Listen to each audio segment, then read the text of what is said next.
هرگیز نمازت را ترک مکن. به نام عزت پاک با عرض سلام و ادب و احترام. برادر و خواهر عزیزم، این را بدان که میلیون ها نفر زیر خاک بزرگترین آرزویشان این است که بر این دنیا بازگردند و سجده برای الله سبحانه و تعالی بکنند.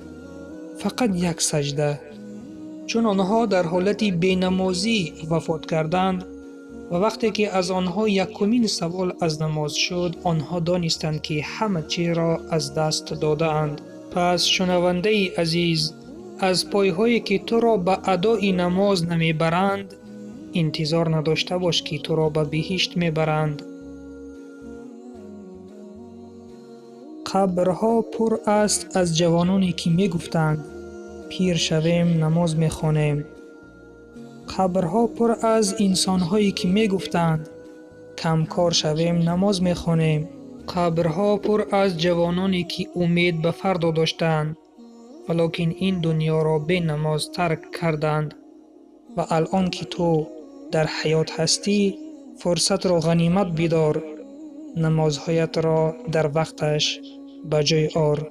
نماز عبادت است که روز قیامت اول از آن پرسیده می شوی. نماز نور قلب توست.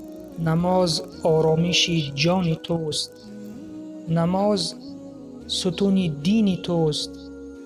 نماز راه راستی توست. نماز چیزی است که تو را از فحشا و از کار بد باز می دارد. نماز این رابطه ای تو با پروردگارت است. چطور ترک این عبادت میکنی؟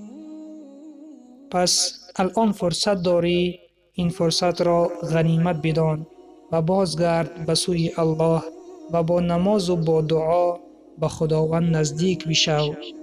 و بهترین مکانی که انسان در این دنیا به خداوند نزدیک می شود این هنگام سجده است. پس در سجده دعا را بسیار نما. در آخر از خداوند طلب می نماییم که به هر یک برادر و خواهران ما که الان نماز نمی گذارند آنها را برگذاشتن نماز نصیب بگرداند و آنها از ترک نماز که گناه کبیره است دست بکشند و بازگردند و نماز خوان بشوند و مسلمان حقیقی بشوند.